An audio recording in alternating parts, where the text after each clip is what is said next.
Bonjour, c'est Gilles du site boursicoté.com. Voici l'analyse technique du CAC 40 en intraday pour cette journée du mercredi 12 mars 2014. Avec aujourd'hui un mouvement qui confirme la tendance actuelle avec toutefois une petite accélération. Nous avions une zone ici de support qu'il fallait surveiller à 4350. Hier soir, hier dans la journée, le support a cédé un peu après la clôture du cash. On est revenu tester ici, c'est assez visible, on est revenu tester ici cette zone. Donc nous avons une cassure ici, on revient tester cette zone comme une résistance et ensuite on commence à imprimer un mouvement baissier. Donc ce matin sur l'ouverture des futurs ici, on vient valider l'ancien point bas comme niveau d'ouverture, on ne referme pas le gap intraday et tout de suite on imprime un mouvement baissier. Mouvement baissier donc qui se confirme ici avec cette sortie, donc cette bonne sortie des bandes de Bollinger. On met un petit retour et puis tout de suite on inscrit une dynamique. Alors les cours viennent tester ici une zone de support. Alors cette zone a été légèrement enfoncée. On va repasser en H4 pour avoir une meilleure visualisation de cette zone. Voilà, nous sommes ici sur une phase où nous avons une ligne ici qui est caractéristique donc de la tendance actuelle, puisque il y a eu plusieurs tests donc sur cette zone. Voilà, donc depuis le franchissement ici que nous avons eu, on a eu un premier test ici, deuxième test, on a continué à monter, troisième test, et là, alors que les fois précédentes nous avions marqué un nouveau point haut significatif, nous sommes ici sur un niveau où les cours, après avoir testé cette zone, reviennent sur la même zone ici horizontale. Nous avons cette zone ici à 4427 sur une cotation étendue qui revient tester la même zone et qui revient tout de suite. Donc là, si on éloigne un petit peu la vue, on a cette dynamique ici avec premier top. On vient définir ici une ligne sur une zone de support déjà identifiée, deuxième top sur la même zone, et on revient ici sur cette zone. Donc là, il y a possibilité de confirmer une figure assez connue pour tous les chartistes, qui est le double top. Nous avions précédemment une configuration en possible anse avec tasse inversée. Cette figure n'a pas été validée puisque nous n'avons pas cassé ici la ligne d'eau. Il y a eu une attaque, mais ensuite nous avons eu un rebond dynamique qui a emmené les cours ici sur de nouveau plus haut. Donc on a invalidé la figure.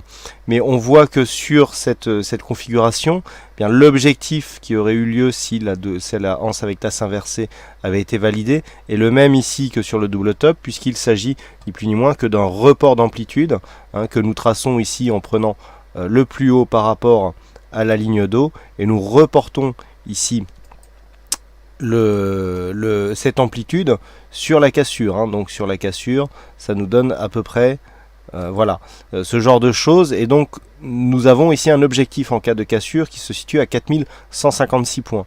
Donc ça, c'est l'objectif qui est toujours valable, puisque en inscrivant, si les cours inscrivent ici le double top, eh bien l'objectif sera défini par ce report d'amplitude et devrait statistiquement nous amener vers les 4156 points. Donc c'est ce qu'il va falloir surveiller aujourd'hui. Actuellement, si nous revenons en UT15, eh bien nous pouvons nous apercevoir que les cours ont testé donc cette zone de cassure pour l'instant marquer un rebond technique. Alors sur la dynamique directe court terme, ce que nous pouvons constater, c'est que nous avons ici une attaque de la bande de Bollinger avec donc une volatilité grandissante puisque les bandes de Bollinger s'écartent. Et puis sur la deuxième attaque, ici on ne vient plus attaquer les bandes de Bollinger. Donc ça, dans l'utilisation de ces bandes, ça constitue un premier mouvement d'essoufflement. Nous avons une divergence qui apparaît ici sur les histogrammes du MACD, qui n'apparaît pas encore sur les RSI stochastiques. Stochastique n'est pas en divergence.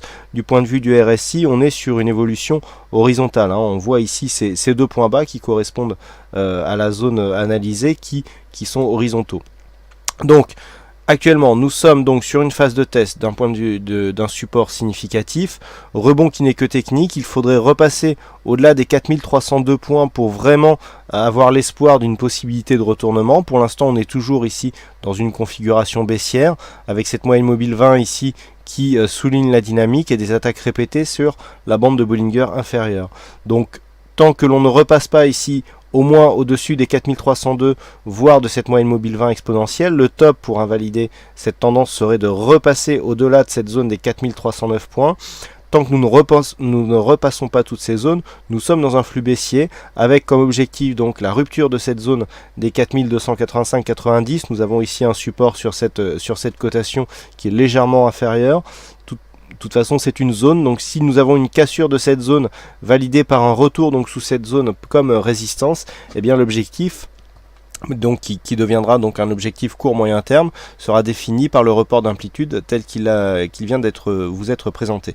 Donc pour invalider la poursuite de ce mouvement baissier, pour valider ici un rebond par rapport à cette zone de support, il faudra repasser au-dessus de cette zone, donc 4302, 4310, pour espérer avoir une phase de retournement et continuer à évoluer dans un range moyen terme, hein, puisque depuis que nous avons ici, depuis que nous avons eu cette phase de hausse et donc la rupture de dynamique, les cours évoluent dans un range moyen terme délimité entre cette zone 4285 et 4424 30 points.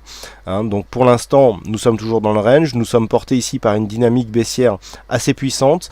Il y a tout de même, en UT15 ici, nous avons des signaux de retournement. On est en sortie ici de zone de survente. Le stochastique est en train de lancer un signal haussier de rebond et le MACD confirme cette orientation.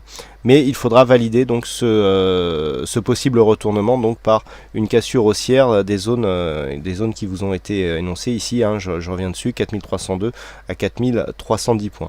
Voilà donc ce qu'il faut surveiller sur cette analyse intraday du CAC 40.